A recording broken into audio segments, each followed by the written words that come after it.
Welcome back again on the channel. This video will be helpful to you whether you click it because you want to learn how to recreate the beadwork on this neckline, or you are a fabric beader or a fashion designer who is intending to become a professional fabric beader. I'm going to be sharing with you some of the things that you need to know to get you started and to get you going as a fabric beader.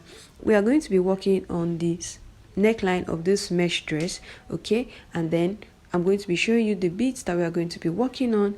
This dress is a red dress, so we are going to be making use of this.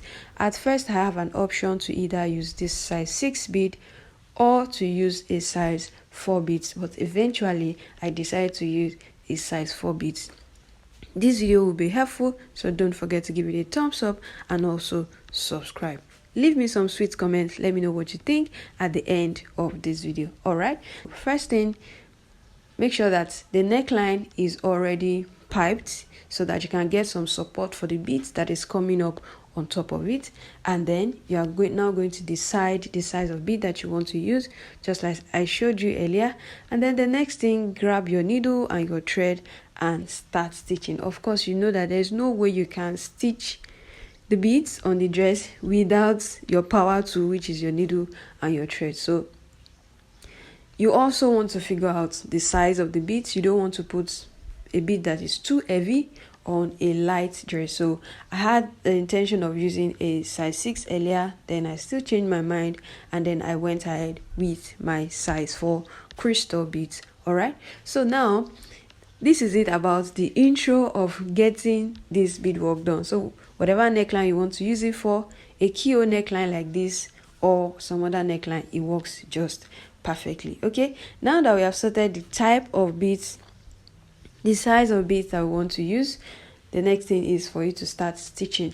I'm going to be using a simple running stitch to stitch these beads up and down following the neckline. You can see just a running stitch, pick up the beads, move further, okay, put in the beads, go in from the top. Can you see? So pick up the beads, bring it down to your fabric, go in from the top, okay, can you see?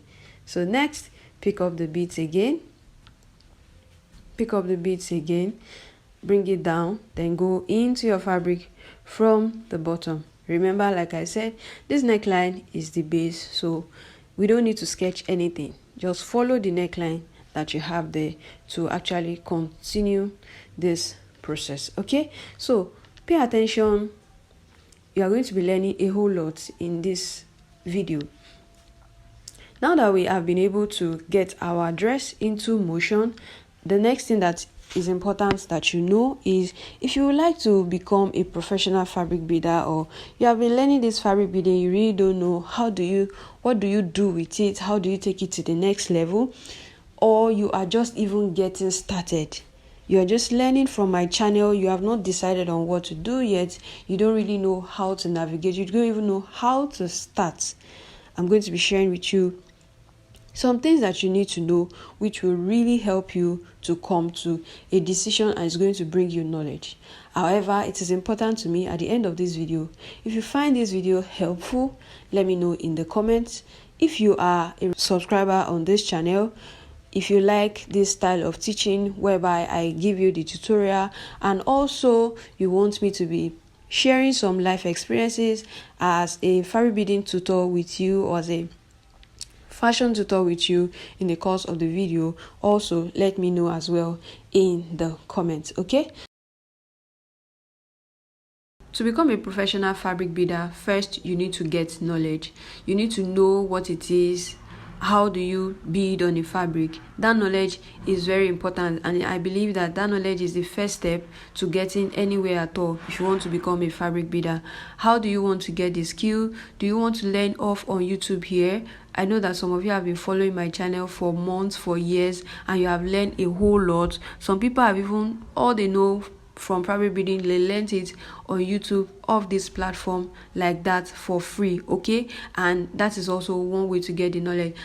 Another way is for you to take online classes. You want to go extra, maybe some of the things that you did not get to understand here on YouTube, you go for online classes, you get your tutor to explain it to you. I have an online class, and in that online class we go in details. There's also a WhatsApp class. You can submit your practical, your tutor can correct it, I correct it, I submit it back to you.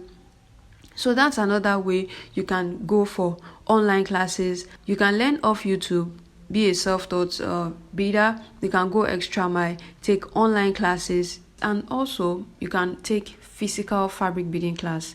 If you find a fabric beader, a fabric beading tutor that you admire so much, she's close to you, you can access them, go to their academy, learn from them. Like I always share with us on this channel, I also have a physical class as well. So as many as are in Lagos, in Ojodu, you can come to the academy. For physical class, you need to be there physically, so it's important that it's a place that you can access. But if you want to be a fabric beader, you cannot access the tutor that you would love to tutor you. You can just take the online class from wherever you are in the world, and you are still going to get the same good knowledge.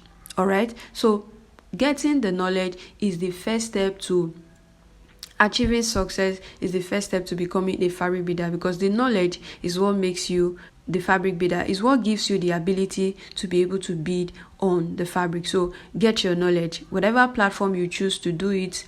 Of course, you know that learning off YouTube here is free. If you are going to take online classes, it's going to cost you a little. If you are going to take physical classes, it's going to cost you much more. So know what you can afford to invest in, and that way you can know what choice you want to go with. So that's the first thing, get the knowledge. The second thing, you need to get tools.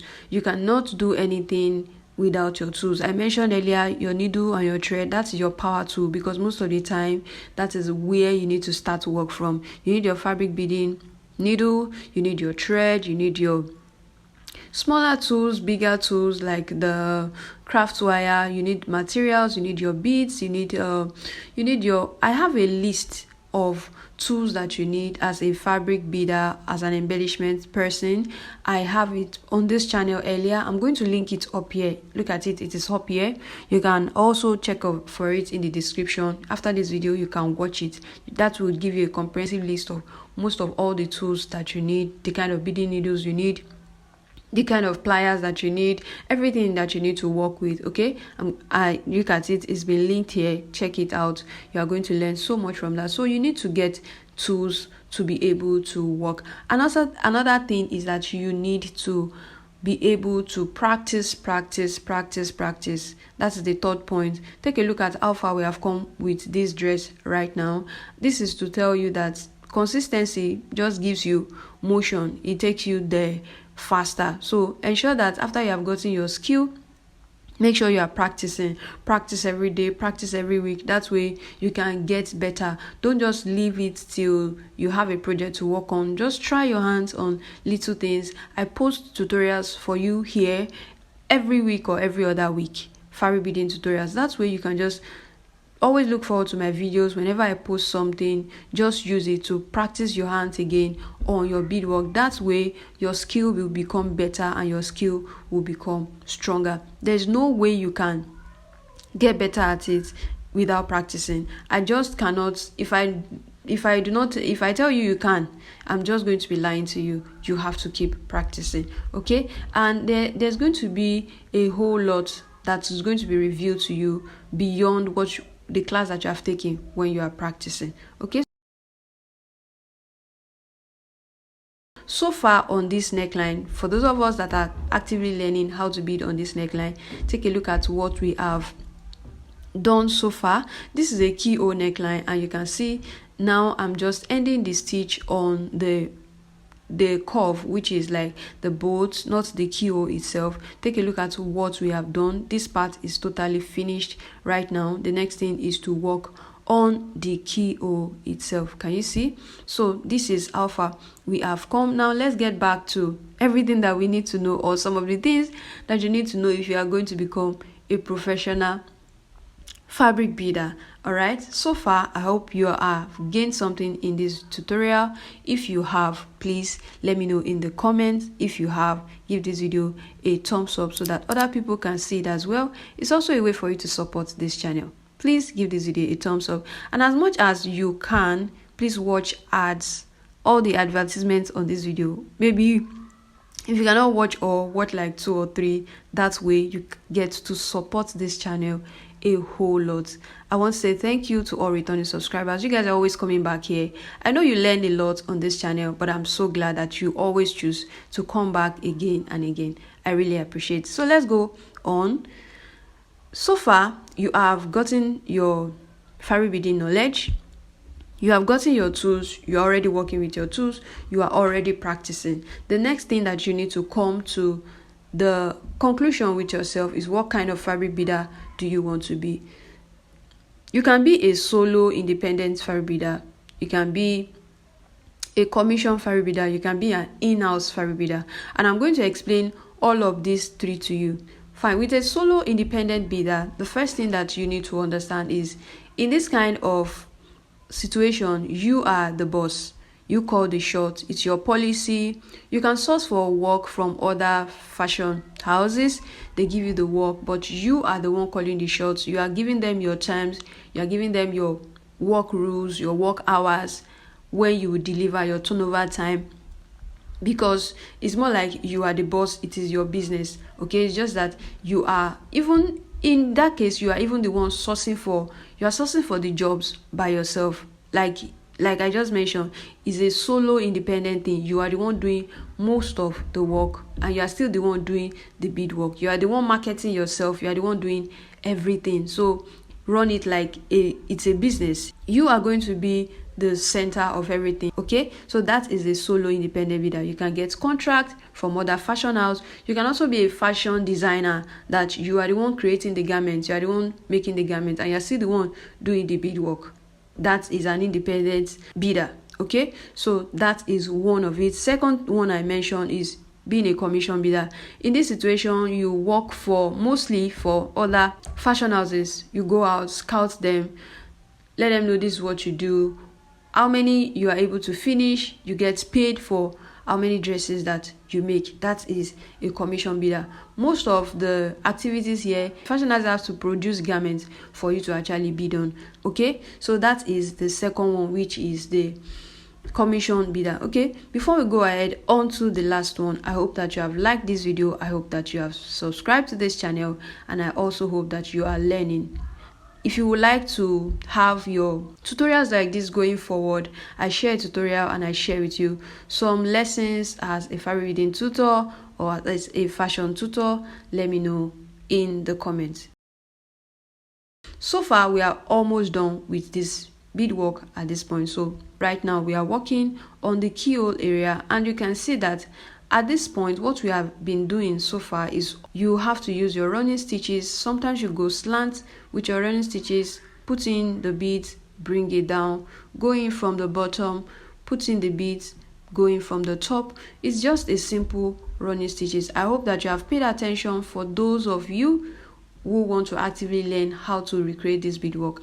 Lastly, the in-house beader. I mentioned earlier, you can be a solo independent fabric beader, you can be someone on commission, and also you can be a in-house fabric beader. In-house fabric beader, you get to be employed into any fashion house.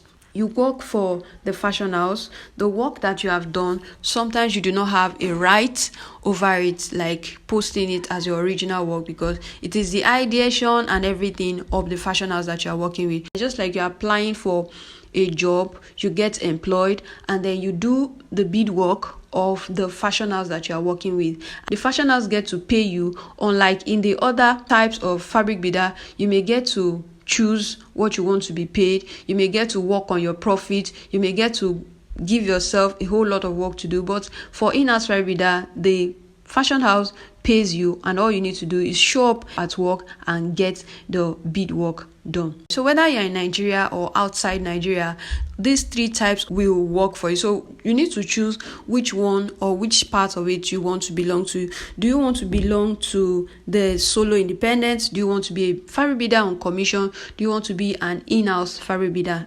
I hope that this video has brought you more insight. I hope that it brings you more clarity. And this, so far, we are almost done with the neckline of this beadwork. Can you see how far we have come? With the keyhole, it's almost done.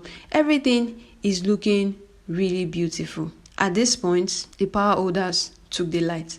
But so far, you can still see the shine, the glitters, even in the dark. Take a look at how beautiful our neckline has been so far. Let me know what you think about this video. This is the final look on the dress form. Take a look at the neckline. It started from here and this is where we are right now. Take a look at the transformation. Beadwork will always make your garment look great and look beautiful at all times. So I hope that I see you again in the next video. Don't forget to give this video a thumbs up and also subscribe. Thanks for watching.